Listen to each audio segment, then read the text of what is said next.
Vraiment, c'est horrible. Genre, 2 fois, j'essaye de miser sur une personne, et puis les choses de la vie font que, finalement, cette personne n'est plus intéressée, sauf que j'ai passé 4, 5, 6 mois avec lui à essayer de le... Tu vois? J'ai quasiment pas de diplôme. Tu me dis, je passe d'un CAP à ouvrir un restaurant 3 étoiles, je pense que j'y vais. Alors, je vais peut-être me prendre un mur, hein, mais j'irai quand même, tu vois. J'ai tendance à me dire, bah vas-y, fonce, on verra bien. Merci encore de nous avoir écoutés. N'hésitez pas à vous abonner et à nous laisser un petit like, ça nous donne. Et je vous dis à la semaine prochaine. Hello, c'est Xavier, aka Vieux Grisou, sur le podcast Crash Business. Aujourd'hui, je reçois Charles, qui va nous parler d'une petite galère, une petite crash, hein, comme d'hab, vous savez, on a tous des cadavres sous le tapis ou des cadavres dans les armoires, comme disait Charles.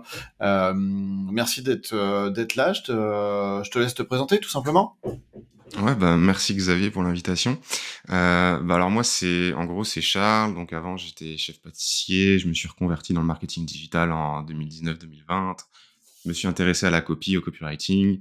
Et depuis 2021, 2020, j'ai créé un collectif de copywriters qui s'appelait La Guilde. 2021, j'ai rejoint les publications Agora France, donc la filiale d'Agora française, d'Agora, pour bosser en full-time chez eux. La Guilde s'est renommée en Copy House à peu près à la même période, un petit peu avant. Et en fait, je bosse à plein temps chez Agora, du coup maintenant comme senior copywriter. Je mentor aussi des juniors. Et maintenant, Copy House sert un peu de tremplin pour les copywriters qui veulent développer leurs compétences, entrer dans un réseau qu'on essaye de faire un maximum d'élite. Et qui pourrait aussi servir de tremplin pour pouvoir écrire pour Agora. D'accord, cool. Donc, une bonne optique de web, on va dire. Ouais, on essaye de faire en sorte que tout soit cohérent, quoi. D'accord. Tu connais un peu le sujet, un peu du projet du podcast, hein. L'idée, c'est de parler de crash ensemble, de discuter d'une galère que tu as pu avoir ou d'un petit crash ou autre. Ça peut être tout et n'importe quoi, hein. Je te laisserai présenter dans l'idée. Petit aparté, pensez à vous abonner, hein, ça nous donne de la force, que ça soit sur Twitter ou sur la chaîne YouTube et les différents réseaux que j'ai. Ça m'aide à gagner en visibilité et du coup à présenter le projet. Idem pour Charles, hein, vous pouvez le retrouver facilement sur Twitter. De toute façon, ça sera mis dans la description. On va partir sur ton crash, ça te va ? Allez. Go, vas-y, raconte-nous tout ça. Ok, en gros, alors c'est vraiment le plus gros que j'ai eu.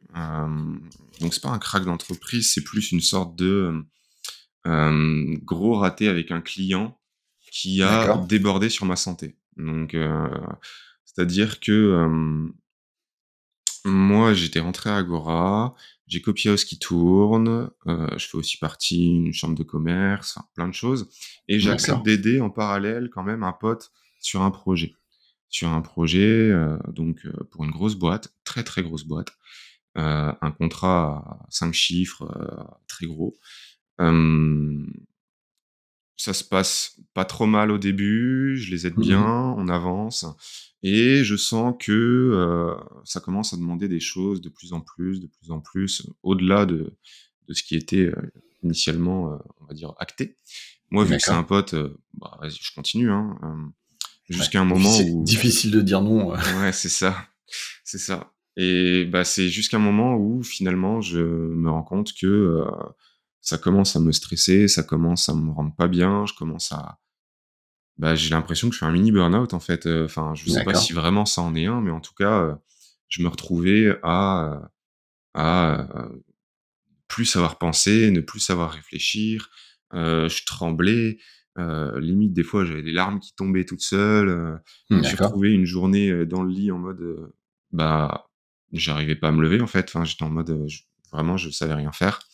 Donc, quand c'est ça, forcément, pendant 3-4 jours, c'était compliqué. Et la solution, ça a été tout simplement de couper court donc à la relation. Je dis à mon pote: «Non, finalement, on arrête. Moi, je peux pas continuer comme ça.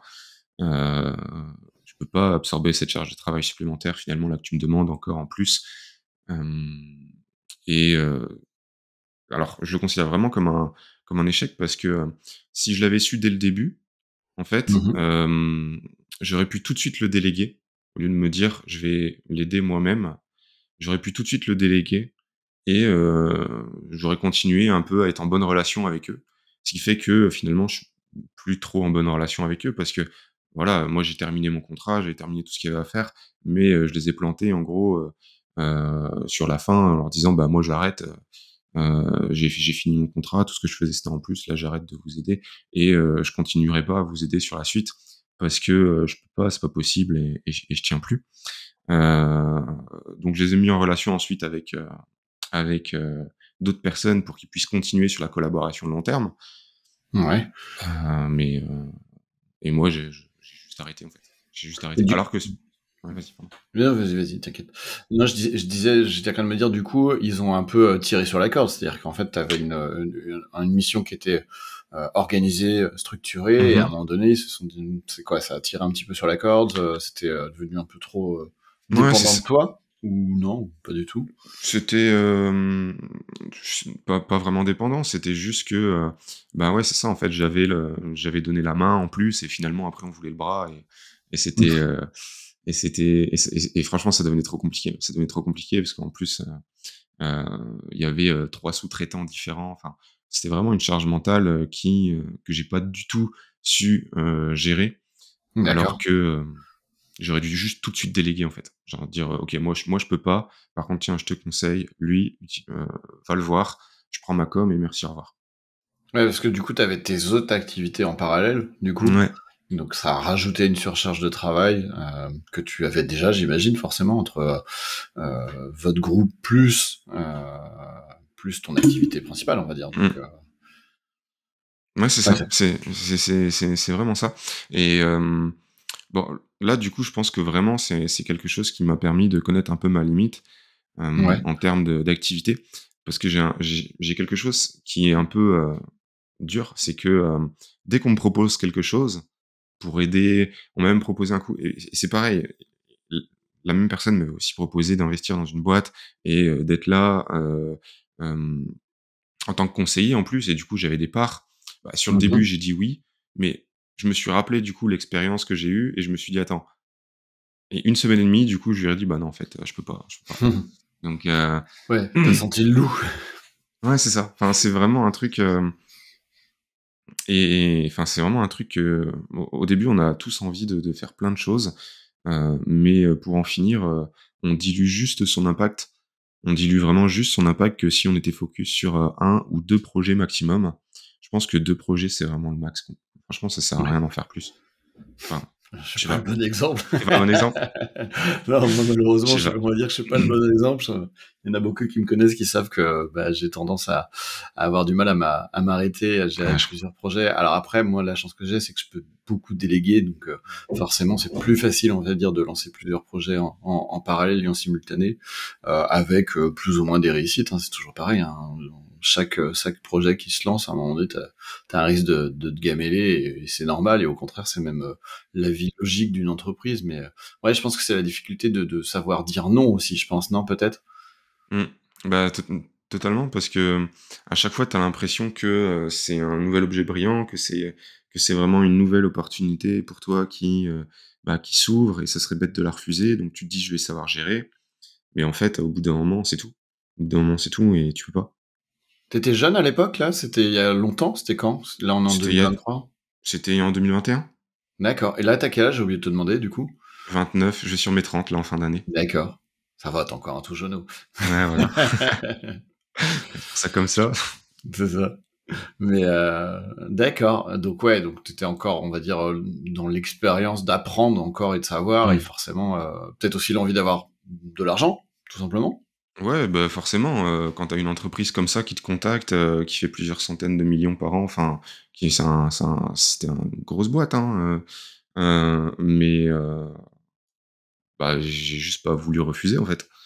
Ouais. Donc alors que j'aurais pu juste dire: «Bah, attends, moi je peux pas, par contre, quelqu'un, bah, tiens, vas-y, passe par Ouais, cette tu personne». connaissais d'autres, t'avais suffisamment de contacts pour pouvoir dire, ok, je vais te mettre à dispo ça et. Bah, oui, même si j'aurais peut-être dû être un peu là pour dire de l'épauler, mais je pense que c'est clairement ce que j'aurais dû faire. C'est clairement ce que D'accord. j'aurais dû faire. Et du coup, là, si c'était à refaire, tu organiserais comment maintenant? J'imagine, tu as le même type de projet avec le même type de grosse boîte. Comment tu te réorganises? C'est quoi ta méthode maintenant? Ah bah, maintenant, alors maintenant que du coup, le temps a un peu passé, j'ai des gars maintenant dans Copyhouse qui sont maintenant vraiment, vraiment bons. Heu, Maintenant je pourrais leur déléguer ce genre de choses, très facilement les yeux fermés donc ça se passerait beaucoup plus simplement. Ouais, Hem Et il y a un petit cas similaire, hein, c'est que, j'ai racheté une boîte avec un avec un autre entrepreneur, d'accord. mais je savais très bien que quand il m'a proposé l'idée, au début, j'ai dit: C'est mort, je peux pas, j'ai pas le temps». Sauf qu'on était au moment où je venais de débaucher ma copine, d'un poste en comptabilité pour bosser pour D'accord. moi dans Copyhouse et elle avait encore un peu de temps pour avoir un petit truc en plus. Hem Et donc j'ai dit: «Bah, attends, en fait, moi, c'est OK, mais du coup, moi, tout ce qui est opérationnel, je ne fais pas. C'est ma copine qui va le Mmh. faire. Comme ça, on lui paye un salaire et moi, derrière, je suis là vraiment pour la conseiller, pour la former en plus, pour diriger le truc», tu vois? Ouais. Et OK. Et moi, ça me va très bien parce que, bah, c'est on se capte, une demi heure, 1 heure par jour, on voit sur le projet, on voit ça ensemble et puis, bah, ça nous a permis d'avoir le projet et puis, sans que je doive vraiment y allouer du temps en plus, quoi. Ouais, surtout comme tu dis, c'est-à-dire à l'heure actuelle, en plus de tes activités, on va dire annexes, tu full time sur une boîte avec une organisation, une structure qui est aussi, bah, c'est une boîte quand même assez grosse, hein, Agora, c'est quand même assez connu, donc Mmh mh. Bah, c'est ça, c'est que, puis, là, vu que je commence un peu à évoluer, je commence à avoir quelques responsabilités, je commence à lancer quelques projets, je commence à mentorer aussi d'autres copies, bah, forcément, c'est je m'implique de plus en plus. Enfin, de toute façon, déjà que je me suis impliqué énormément dès le début, là, je veux juste continuer. Donc, c'est sûr que, c'est priorité 1 Agora, numéro 2 Copyhouse, numéro 3 du coup, le troisième business, racheté d'accord. avec ma copine, quoi. Et du coup, puisqu'on parle un peu de business, tout ça, tu t'es jamais dit, tiens, je vais me lancer à mon compte. Pour toi, c'est une sécurisation, le fait d'être salarié dans une entreprise comme Agora, tout ça, ou c'est juste parce que ça te va et t'arrives à gérer on va dire les trois choses de front, du coup? Alors en gros, c'est juste que, donc moi je suis quelqu'un de très carriériste D'accord. et je valorise énormément l'expérience, hem, sur le long terme. C'est-à-dire que, Mhm. alors avant j'étais en pâtisserie et du coup je réutilise beaucoup cette analogie, mais si tu veux par exemple ouvrir un restaurant 3 étoiles, bah tu sors pas de ton CAP et tu vas direct ouvrir ton restaurant. C'est tu sors de ton Mhm. CAP, tu vas bosser dans un 3 étoiles pendant 5 10 ans et après tu vas ouvrir ton 3 étoiles. Et c'est D'accord. exactement ce que je fais, en fait. C'est que là, moi, je suis à Agora parce qu'Agora, c'est comme si c'était Apple pour un développeur, et je bosse là pour bosser avec les meilleurs au monde et pour m'améliorer, pour faire, développer mon expertise et puis à côté, bah, sur le long terme, mes autres activités en rapport, bah, forcément, elles vont s'envoler, quoi. Ouais, logique, je comprends, ouais. Après, j'avoue que moi, c'est un peu l'opposé, puisqu'en fait, bah, j'ai quasiment pas de diplôme. Ouais, Moi, je me dis, je passe d'un CAP à ouvrir un restaurant 3 étoiles, je pense que j'y vais. Alors, je vais peut-être me prendre un mur, hein, mais j'irai quand même, tu vois. Je vais être un peu incroyable. l'opposé de ça. Ouais, moi, j'ai tendance à me dire, bah, vas-y, fonce, on verra bien, de toute façon. Donc, Ouais, ouais, c'est une autre philosophie. J'ai jamais été carriériste, tu vois. Je crois ouais, que la boîte la plus longue chez qui j'ai travaillé, ça devait être 3 4 années, et encore, ouais, on était associé avec un pote dans une boîte de déménagement, donc, tu vois, c'était encore un peu différent. Donc, ouais, c'est euh, c'est une autre philosophie. Le mode carrière, tu vois, dans un grand groupe, j'ai jamais connu ça et je pense que je connaîtrai jamais ça, malheureusement. Ah, malheureusement, j'en sais rien, de toute façon, on s'en fiche un peu, oui. mais c'est deux mondes qui sont toujours intéressantes et comme tu dis, tu apprends énormément aussi dans des gros groupes et dans des grosses boîtes, donc Mmh. ça reste super intéressant à ce niveau-là. Et au niveau business, du coup, quand tu lis là ces trois activités, donc t'as ta compagne qui gère, on va dire plus ou moins un business, c'est toi qui supervise un peu. Ton collectif, il fonctionne un peu comment? C'est du coup, comme tu disais tout à l'heure, qu'on a échangé avant l'enregistrement, c'est pas une formation, c'est plutôt un collectif avec de l'apprentissage. Ça marche un peu comment, du coup, vu qu'on a un petit peu de temps encore pour discuter de ça. Euh, Ouais. Après, on pourra revenir sur le crash ou même si t'as eu d'autres galères qui peuvent être Ouais, intéressantes j'ai d'en parler, d'autres hein. galères aussi, ouais. Bah Ouais, vas-y, hein, hésite ouais, pas. j'ai carrément d'autres galères. Le côté, le côté tu veux développer ton équipe. Alors là, du coup, j'ai Ouais. ma copine, mais déjà, depuis, 1 an et demi, dans mon collectif, j'essaye un peu de, miser sur certaines personnes, tu sais, bah, que j'arrive à trouver un second, tu vois, un second à qui je pourrais déléguer et moi prendre encore un peu plus de hauteur. D'accord. Bah, c'est vraiment pas simple. Genre, vraiment, c'est horrible. Genre, Heu, 2 fois 2 fois, j'essaye de miser sur une personne et puis les choses de la vie font que, finalement, cette personne n'est plus intéressée, sauf que j'ai passé, 4-5-6 mois avec lui à essayer de le tu vois? Essayer de le Ouais. former, essayer de et ouais, là et ça, c'est toujours une galère. C'est même pas une galère passée, c'est que ça, c'est toujours une galère. C'est que je suis toujours en train d'essayer de voir qui, du coup, sera vraiment un peu mon second dans Copy House pour réussir à moi prendre encore un peu plus de hauteur et être encore un peu moins dans l'opérationnel. Ah bah, la gestion RH, C'est on va dire que c'est la plus difficile parce que encore plus quand toi, là, du coup, c'est plutôt l'équivalent d'un bras droit. c'est ça. Faut avoir du bol pour trouver la bonne personne qui correspond au truc. Moi, j'ai eu beaucoup d'activités. Là, j'ai la chance maintenant d'avoir un bras droit, avec qui ça se passe super bien dans mon activité qui s'appelle Majugad, où là, elle gère la boîte quasiment à 100%, elle développe les choses, même si je suis toujours là pour la stratégie, pour prendre la hauteur, pour organiser tout ça. Mais tout ce qui est l'opérationnel, ça c'est cool. Mais c'est vrai que des fois, bah tu te casses le nez sur une personne, tu penses que ça fonctionne et au final ça le fait pas. Mais ça c'est le jeu du recrutement et du RH qui est assez difficile à trouver. La perle rare, on va dire dès le début. Et ça, T'organises c'est comment du coup? T'as fait ouais, t'as eu deux entretiens et les deux à chaque fois ça a été on commence et au final ouais, ça c'est va pas ça. au bout. Ouais, c'est ça. Finalement, ça va pas au bout avec des projets, bah, qui divergent, et encore une fois, il y a aucun problème. Je suis toujours pote avec eux, ils sont toujours dans le collectif, il y a aucun problème, c'est juste que, bah, moi, je perds un peu de temps dans le sens où, j'essaye de structurer ça, quoi Mhm. et ouais, et je vois beaucoup de business qui arrivent à trouver un second, un bras droit, assez rapidement. Moi, j'ai l'impression que je suis un peu en mode galère. Bon, là, je suis sur un nouveau, donc je pense que ça a l'air d'aller, mais on verra. On verra. Ouais. Je t'avoue que, niveau,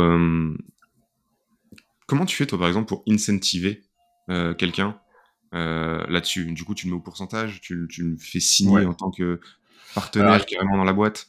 il Tu y vois? a, il y a plusieurs choses, c'est-à-dire que pour t'organiser, moi déjà après je suis assez particulier, c'est-à-dire que déjà c'est au feeling, donc Oui.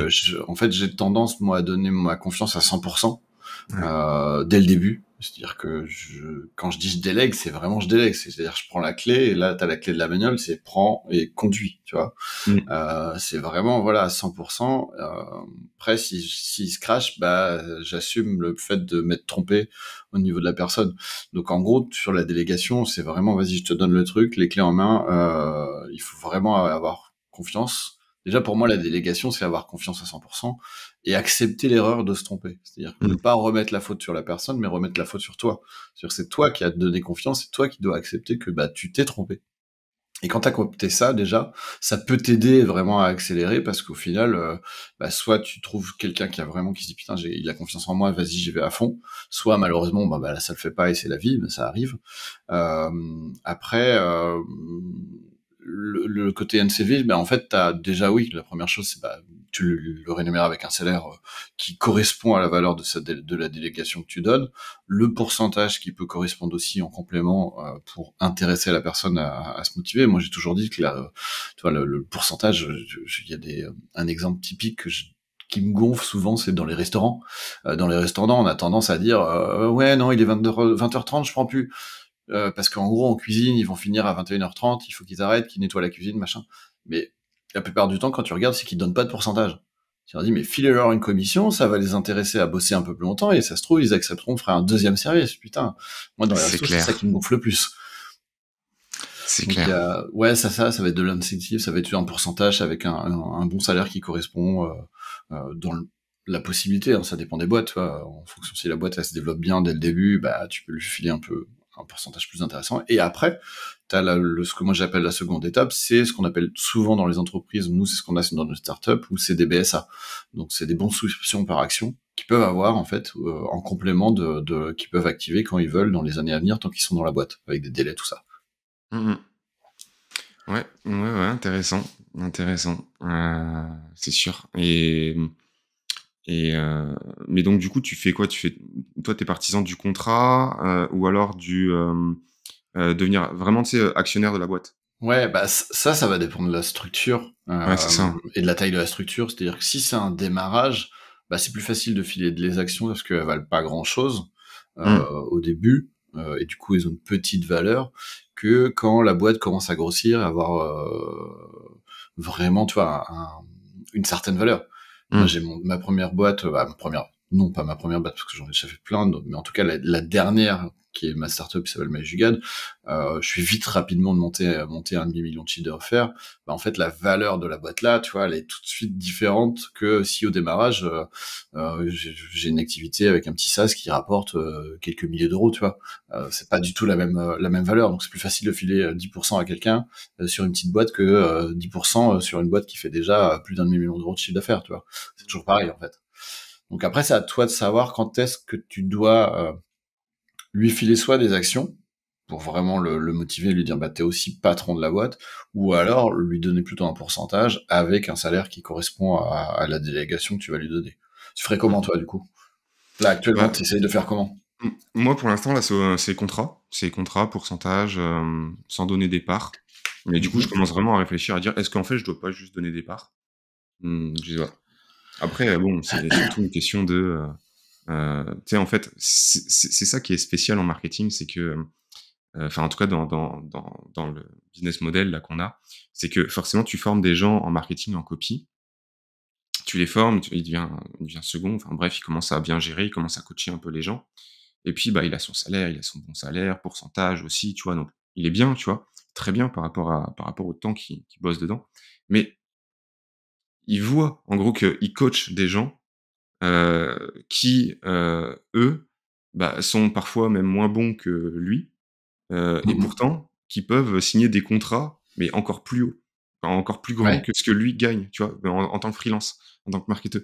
Et c'est un peu en fait, c'est bizarre, mais c'est comme si, en fait, le bras droit, en fait, il faut pas qu'il devienne trop bon, tu as l'impression. Non, mais enfin, parce que s'il devient trop bon, il va se dire: «Attends, mais en fait, juste là, si je pars et que, je bosse maintenant à mon compte, bah, je gagne 2 fois plus».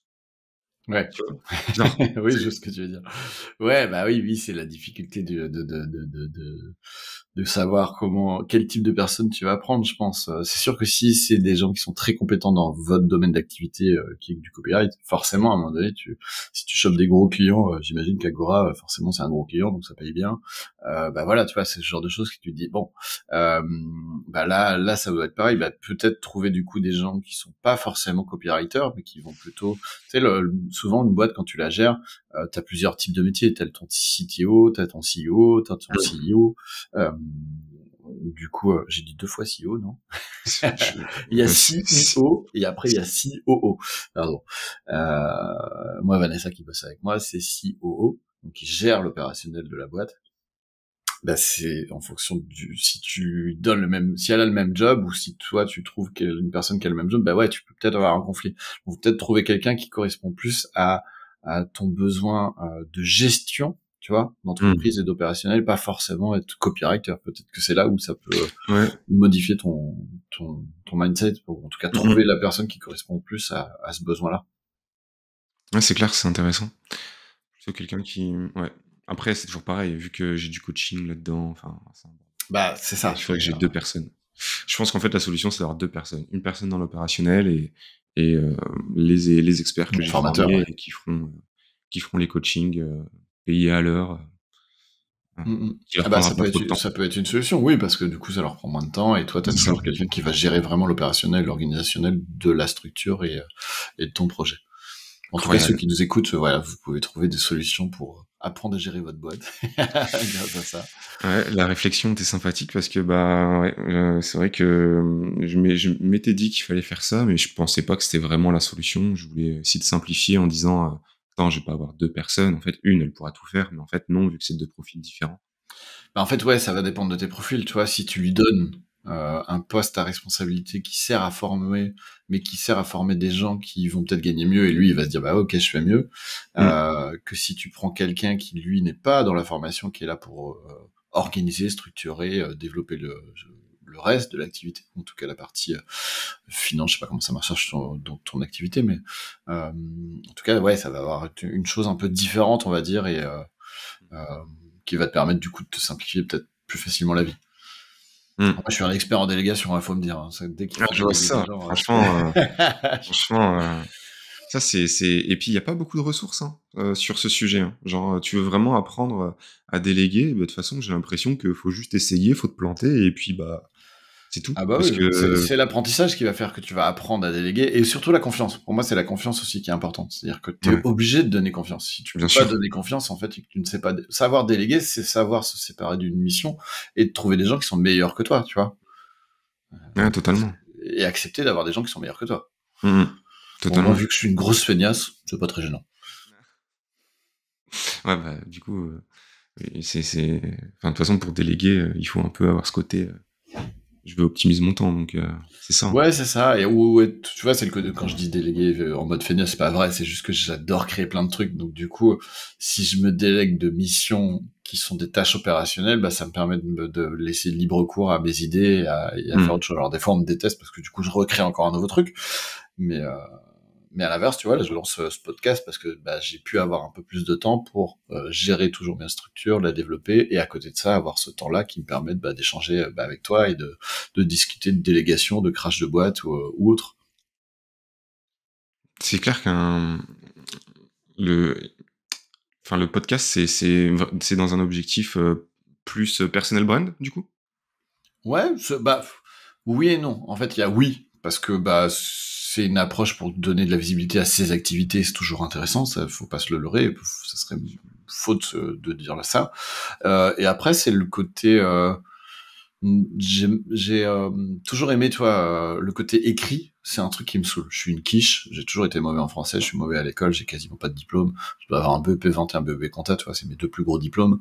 Donc pour ceux qui nous connaissent, en tout cas les jeunes qui ne connaissent pas, ça n'existe plus le BEP pour vous dire. J'ai 41 ans. Je crois que Je, maintenant c'est CAP bac direct. je, je l'ai passé le BEP en Ah bah. cuisine. Et Bon, ouais, ouais. ah mais en cuisine, tu vois, CAP, c'est- BEP, cuisine, mais moi c'était non c'était vente et comptabilité, vente agroalimentaire. Mais en tout cas ouais non, je sais plus, j'ai perdu le fil. que niveau diplôme, que Je t'en sais avais pas plus. trop, que Ouais c'est ça. Et c'est bon, qu'est-ce moi que non plus. oui, je sais plus. On a perdu notre fil. Bon, c'est pas très grave. C'est pas grave. Hein. Ce que je voulais dire, c'est qu'en business, ouais, même si t'as pas de diplôme et que t'arrives à déléguer facilement et que t'arrives à créer une confiance, ça va aider à ce niveau-là. Tant que je t'ai, vu qu'on a un petit peu de temps, le copyright, tu vois, moi, ça me parle pas. T'as moyen de m'expliquer un petit peu en quelques mots comment ça marche, qu'est-ce qu'on peut faire? Alors c'est un peu le moment promo, tu vois, plus ou moins, mais Ouais, comme je vite dis, fait. c'est rare ce que je fais, mais en tout cas, c'est l'idée, c'était de comprendre un petit peu, vu qu'on a, j'ai envie de discuter un peu de ça. Comment ça fonctionne là? En fait, donc copywriting, c'est vraiment, c'est plus de la réflexion et de la création d'idées que de l'écriture et de la vente. Alors, c'est de la vente, D'accord, bien sûr, mais tu vends en fait des idées plutôt que de vendre des services et des offres. C'est pour ça qu'il y a le grand concept de Big ID. Et le d'accord, copywriting, le but, ça va être que ton lecteur soit convaincu de l'idée que tu lui auras racontée. Et une fois qu'il est convaincu de cette idée, et ben en fait, son action sera logique. C'est-à-dire que son action d'achat, son action de laisser son mail, son action de réserver un call, booker un call, ce sera logique parce qu'il sera convaincu de l'idée. Il aura une conviction. Une conviction que, par exemple, pour écrire des bonnes newsletters, eh ben, il faut passer par un copywriter ou se,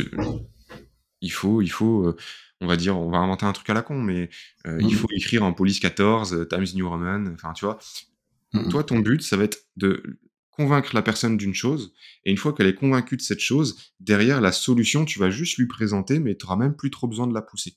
Parce que si elle est convaincue de l'opportunité, que cette opportunité va résoudre son problème, et que ça va lui permettre d'atteindre ses désirs, bah, derrière, il va aller saisir cette opportunité. Un autre D'accord. exemple, un autre exemple, la grande idée de Copyhouse, justement, c'est de pouvoir dire, pour faire le meilleur copywriting possible, en fait, il faut se faire relire. Pourquoi? Parce qu'il y a, ce qu'on appelle la malédiction du savoir, que tout le monde connaît, que tout le monde a vécu, peut-être pas le nom, mais que tout le monde a vécu, qui est que quand tu veux expliquer quelque chose à quelqu'un, que pour toi ça te paraît logique, mais tu l'expliques avec tes mots, parce que tu as un peu le syndrome de l'expert et la personne en face, elle capte rien à ce que tu veux lui dire, bah, en fait, c'est ça la malédiction du savoir et en tant que copywriter, bah, on est impacté par ça, mais d'une puissance fois 1000 parce que, vu qu'on est en train d'écrire pour convaincre des personnes, sur des arguments, sur des idées, sur des convictions et ben, Mhm. sur une page de vente qui peut faire, 3, 5, 7, 10 000 mots, la malédiction du savoir, t'inquiète pas que, tu vas l'avoir plusieurs fois et tu vas expliquer des choses sur un paragraphe. Pour toi, ça te semble logique. Bah, en fait, non, c'est pas logique et tu été beaucoup trop vite dans ton explication, c'est confusing, il manque des éléments, il manque de la spécificité, c'est trop général, on comprend pas trop. Ton lien entre 2 paragraphes, tu sauté trop vite, on comprend pas trop le lien entre les 2, c'est pas assez fluide et tout ça, en fait, tout ça, tu le corriges grâce à la relecture. Tu vois? D'accord.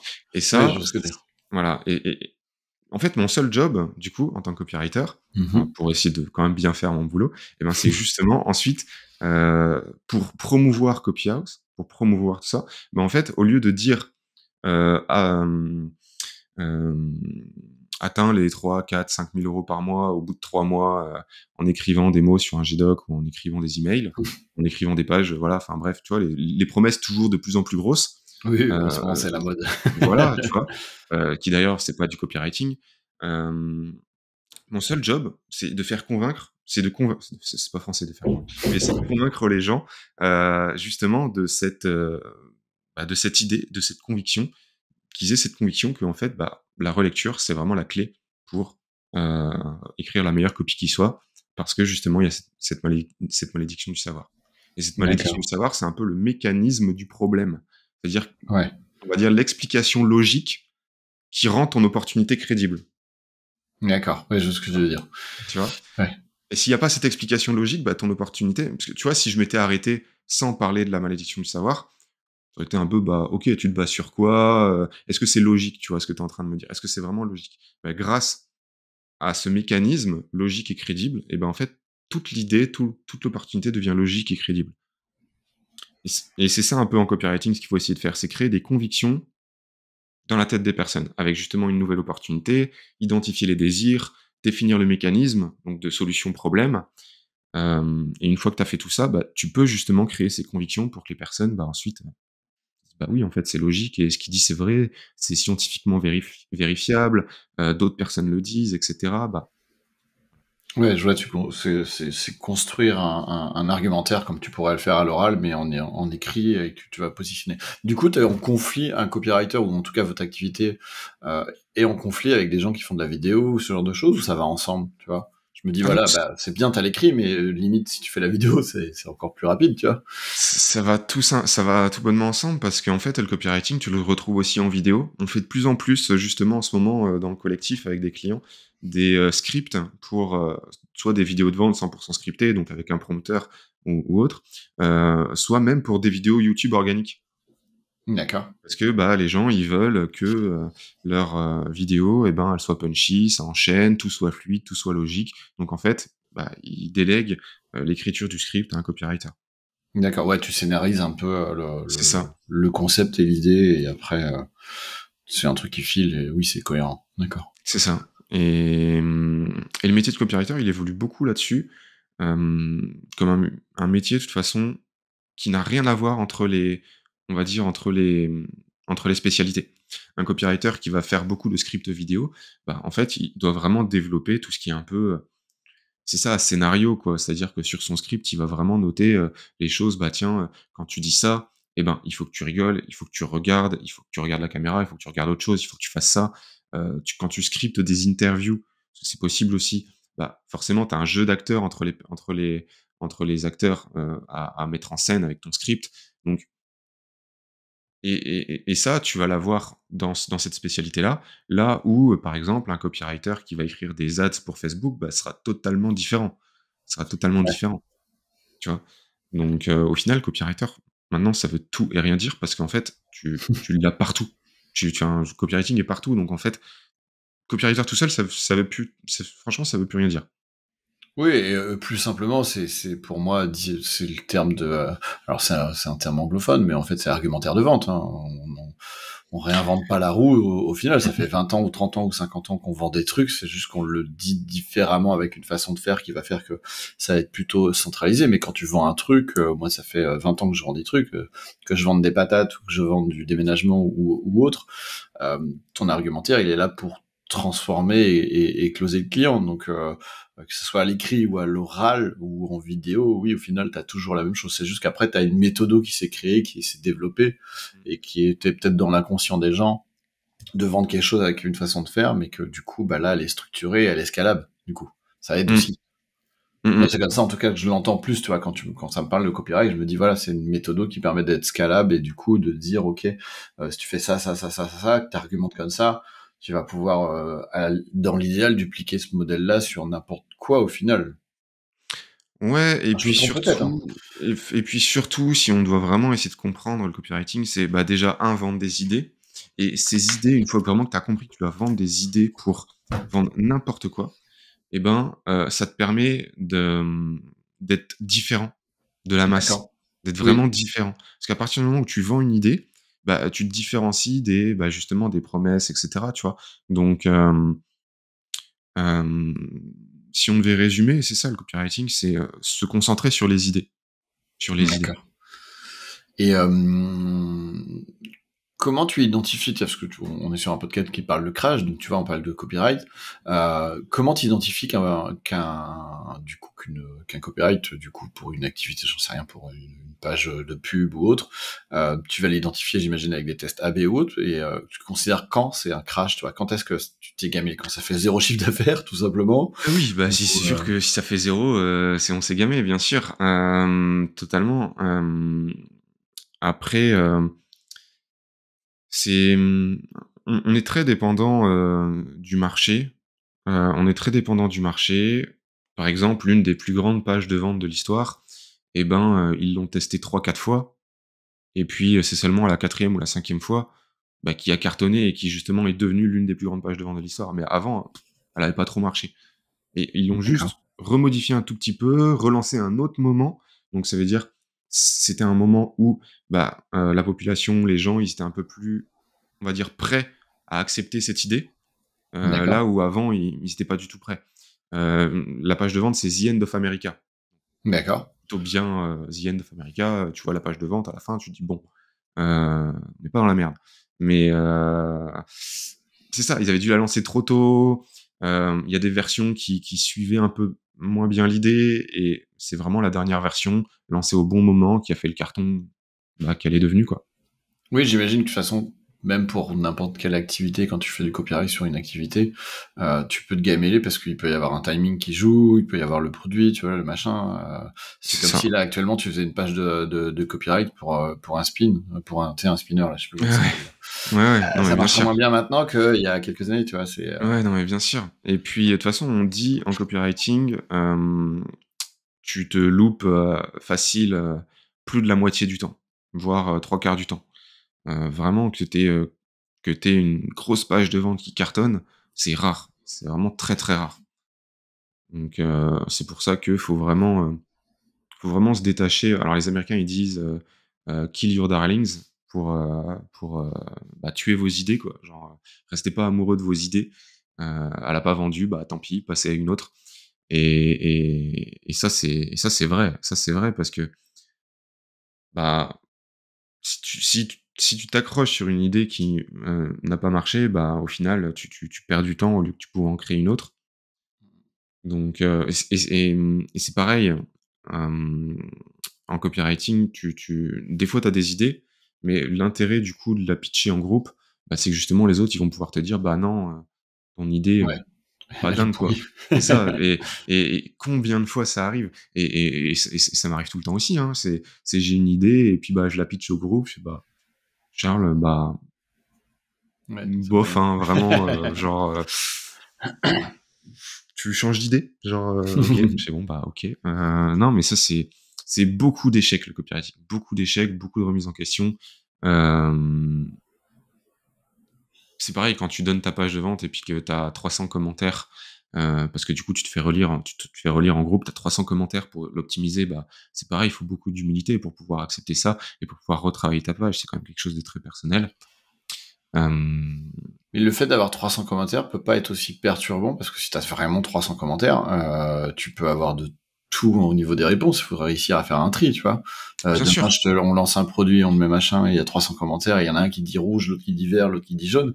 À un moment donné, ça doit être chiant, non? Oui, mais vu qu'on a une certaine méthode, on va dire, de relecture, en fait, tous, on va identifier certaines choses. On va identifier, est-ce que le texte est confusing? Donc, est-ce qu'à un Ouais. moment, je suis un peu perdu dans l'idée? Est-ce qu'il est unbelievable, donc incroyable ou invraisemblable, peut-être en français, invraisemblable plutôt. C'est-à-dire, j'y crois pas. Est-ce que ça devient boring? Donc, est-ce que bah, c'est long? Donc, à partir du moment où alors oui, on peut faire des pages de vente à 10 000 mots qui sont très longues, et cetera, mais on fait pas long pour faire du long, on fait long pour pouvoir justement convaincre une grande idée, tu vois? Mais si à un moment dans ton texte ça devient boring, bah, c'est qu'il faut supprimer, quoi. Il faut cut des paragraphes. D'accord. Donc tout ça, c'est une fois qu'on a toute cette méthode, tous cette même méthode de relecture, bah, au final, t'en as pas un qui va se contredire avec un autre. C'est juste que t'en as d'autres qui vont identifier d'autres choses que les autres n'ont pas identifiées. Et ça, c'est génial. Tu Ouais, vois, je vois ce que tu veux dire. Et c'est du plus comme ça. coup, est-ce que cette méthode, est-ce que tu as mis en place maintenant, ça aurait pu t'aider à l'époque avec ton client qui a été un peu, qui a un peu tiré trop sur la corde, tu vois, où t'aurais mis un process là-dessus, j'y reviens parce que j'y pense et je me dis, bah tiens, est-ce que ça, tu l'avais déjà mis en place ou c'était pas du tout, ou vraiment c'était, bah, tout simplement, t'avais ta base et au final derrière, ils ont juste tiré à mort sur la corde et toi, ça a craqué tout simplement. Ah ouais, non, c'est vraiment ça. C'est aussi simple que ça. C'est aussi simple que ça. C'est des pages en plus à faire, tu vois, qui n'étaient pas prévues, des choses en plus, des choses en plus. Donc, non, c'était aussi simple que ça. Oui, donc le Si- système que tu as mis en place dans le collectif n'aurait pas changé grand-chose à ce niveau-là. Non, non, non, non. D'accord. Vraiment, pour le coup, ça aurait pas changé grand-chose. Il y avait un autre truc qui était autour de les réseaux. C'est-à-dire que moi, un autre, on peut pas dire ouais, on peut dire un crack, enfin, c'est pas un crack, c'est plutôt une grosse erreur. C'est, on va dire, d'avoir trop misé, trop longtemps, sur seulement le réseau, pas les réseaux sociaux, mais le réseau partenariat, Ouais. plutôt que vraiment développer, bah, les réseaux sociaux. Pendant trop D'accord. longtemps, pendant plusieurs mois, j'ai que fait du réseau, faut que je trouve un autre mot, du partenariat, OK? Mhm. J'ai vraiment fait que ça, que ça, que ça, parce que j'avais horreur des réseaux et des réseaux sociaux et j'ai horreur de ça et pour en finir, c'est juste, une fois, bah, je me suis dit: «Attends, finalement Twitter, faut juste écrire, bah, ça tombe bien, j'aime bien écrire, ça peut Parce que aller c'est ce vite», que j'allais dire, c'est un peu tu vois? contradictoire. Pour un mec C'est qui fait de ça. l'écriture, un mec qui veut pas aller sur Twitter, tu vois, à la limite, moi, j'essaie de me forcer, mais j'ai du mal, mais tu vois, je me dis, bah, dans ton activité, ça serait cohérent d'essayer de créer l'équivalent de tunnels ou en tout cas de copyright sur Twitter ou sur d'autres activités pour pouvoir te choper des nouveaux clients, en soi. Ouais, c'est ça, mais je sais pas, alors je sais pas si vraiment je suis le seul ou s'il y a d'autres personnes qui sont un peu dans cette situation, mais vraiment, vraiment les réseaux sociaux, je sais pas, c'est peut-être un peu un syndrome de l'imposteur ou j'en sais rien, mais parler en mon nom, sur ce que je fais, bah, ouais, ça fait peur. Genre, vraiment, je me dis: «Pourquoi les gens, ils s'intéresseraient à ce que je dis?» Tu vois? Enfin, Mhm. je Ouais, préférais je suis dans le même cas, alors pas la peur, mais dans le sens où alors déjà juste j'ai un peu la flemme, pourtant j'essaie de me forcer, hein. ouais. On est tous les deux chez avec un Synchrome, tu vois, Mmh. pour le test là, et bah du coup ouais, tu te dis bon, vas-y, il faut essayer de se structurer, mais c'est le plus difficile. Moi, je vois que toi tu y arrives, moi comme d'hab, ça commence un peu, après ça repart. Ouais, Le podcast me permet moi du coup de m'auto-cadrer. Alors je fais moins de com, un mais du rythme. coup ça me permet d'avoir un truc un peu plus fine. Mais oui, je vois bien raconter ta vie. Moi, ça me saoule. J'ai pas envie de raconter toute ma vie sur Twitter, sur machin. J'ai un peu de mal avec ça. Il faut que j'essaye, mais Bah, au final, moi, ce qui a vraiment marché, c'est vraiment, processiser, chaque type de contenu que je veux créer. C'est-à-dire que je sais que par exemple, je fais 4 tweets par jour. Bah, dans mes 4 tweets, j'ai forcément un conseil copy, donc du contenu beaufou, vraiment très axé sur mon expertise. Je fais un truc de temps en temps promotionnel en plus, donc ça fait un deuxième beaufou, mais c'est pas dingue, j'essaie de pas trop en faire. Parce qu'il faut quand même plus avoir de tofu et de mofu pour développer un peu ton réseau. Donc j'ai un promotionnel de temps en temps. Je peux faire du contenu un peu plus mofu, donc marketing un peu plus général, des conseils un peu généraux sur le marketing, sur la persuasion, etc. Et après le tofu, c'est là où, alors moi, je suis du coup très mauvais et j'ai horreur d'écrire du tofu, mais c'est vraiment tout ce qui est un peu encore plus général. Ça peut être des listes, ça peut être des histoires inspirantes, ça peut être de la motivation, ça peut être, euh, ça peut être des outils, je crois que je l'ai déjà dit, mais j'ai dit des listes. Mais tous les trucs vraiment qui touchent tout le monde et qui t'apportent rapidement beaucoup de visibilité. Beaucoup de visibilité, mais pas beaucoup de business. Là où le Beaufou, c'est très peu de visibilité, mais beaucoup de business pour le coup. Et du coup, si tu structures tout ça, en plus, si tu structures dans les formes de contenu, donc liste, coup de gueule, valeur, comment faire, la vérité sur... Enfin, en gros, tu te crées plein de formes, tu te structures, tu sais que tu dois faire... moi, je dis toujours, il faut 50% de tofu, 30% de mofu, 20% de bofu, pour avoir une bonne répartition de ton contenu et en même temps développer le nombre d'abonnés et en même temps développer le business. Une fois que tu structures tout ça, tu as tout noté dans un Notion, je trouve que c'est vraiment ce qui m'aide perso. Et si je sais pas quoi dire, bah, je regarde, oh tiens, une forme comme ça fait longtemps que j'en ai pas fait, bah, je fais quoi? Je fais un mofu, un tofu, allez, on va faire un mofu. Bon, mofu, je parle de quoi? Ok, tu vois. Et ça va vite. Au final, en 15 minutes le je matin. vois ce que je veux dire, oui, ouais. Ouais, après, là, je pense qu'il y a au moins une bonne dizaine de personnes qui diraient, mais Xavier, jamais il sera capable de faire ça, c'est impossible. Moi, je pars dans tous les sens, c'est le pire, on me déteste pour ça, c'est-à-dire que je suis pas du tout Incroyable. ordonné et incapable d'organiser ce genre de truc, tu vois. Moi, tu parles de mot full machin, pour moi, c'est en fait tout l'opposé de moi-même, en fait. L'objet de moi-même, c'est de partir faire un truc, de commencer un machin. Des fois, je retourne sur l'opérationnel. Des fois, tu vois, je vais faire autre chose. C'est le pire des cas et des méthodes. Je respecte tous les gens qui arrivent à mettre en place ce genre de méthode, d'être structuré, d'être organisé. C'est l'avantage de la délégation, c'est que du coup, tu cherches que des gens qui font ça. Des gens qui sont comme ça. Parce que moi, je suis pas ça. Il y en a beaucoup qui me connaissent et qui m'écoutent et qui savent que je suis pas dans ce genre-là et tu vois c'est ma grosse problématique. Là tu vois je fais un effort énorme d'essayer d'avoir un podcast par semaine, de me structurer, de m'organiser, mais c'est déjà énorme pour moi. Ouais. Mais c'est comme ça. Un chapeau déjà. Mais ouais, bon, on essaye. En tout cas, c'était cool. On arrive à la fin du timing là. On s'était donné un délai, comme tout le monde sait. J'essaie de faire un podcast qui tourne à peu près dans les 45 minutes. Donc, on pourrait parler encore de plein de choses, je pense. On aura toujours l'occasion de refaire un autre sur d'autres sujets. Déjà qu'on a dérivé, mais c'est toujours ça que j'aime. C'est ça.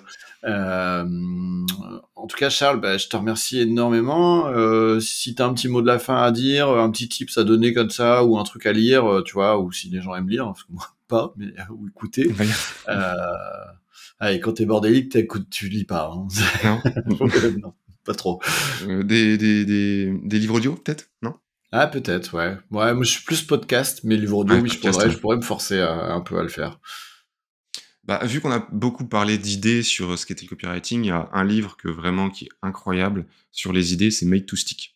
Donc, Made to Stick, ces idées qui collent. En français, il y a une version française. Franchement, pour ceux qui veulent comprendre un peu ces fondamentaux justement de la copie, qui sont justement de savoir partager des idées, comment le faire, etc. Made to Stick, ce livre est incroyable et il est totalement sous-coté, totalement inconnu. Enfin, genre, à chaque fois qu'on parle de livre de copie, c'est soit influence et manipulation, breakthrough advertising, etc. Mais on parle jamais de Made to Stick et pourtant il est incroyable. Donc, Hop là, ok. Eh ben, pas de souci. Je te remercie en tout cas énormément d'avoir participé à ce podcast. Je sais plus, ça doit être le 4e ou le 5e. Je te dis à très vite, Charles. Merci à tous de nous avoir écoutés. N'hésitez pas, je leur dis, à vous abonner à la chaîne, ça nous donne de la force, et à nous suivre sur Twitter. C'est là où on communique le plus sur le podcast. Pareil, on retrouve tes réseaux sociaux facilement. Je les mettrai en description de toute façon. Toi, t'es principalement sur quoi? Twitter, LinkedIn, peut-être ou... Twitter, LinkedIn, je commence doucement. TikTok, j'ai un peu fait, mais là, du coup, comme tout le monde, je crois qu'on a tous, on a tous, on a tous attaqué Threads. D'accord. Toujours pas, moi. Toujours pas, non? Bah, Ah vas-y. ouais, va falloir s'y mettre, mais Ouais. je sais pas s'il est en ligne en version FR ou pas, ou alors faut faire toute la manip. Ouais, faire une petite manip. C'était sur Android, télécharge l'APK. D'accord, bon bah je regarderai tout ça. Et bien je vous dis à très vite et merci d'avoir écouté le podcast et c'était Xavier de Crash Business. Salut! Merci encore de nous avoir écoutés. N'hésitez pas à vous abonner et à nous laisser un petit like, ça nous donne de la force. Et je vous dis à la semaine prochaine.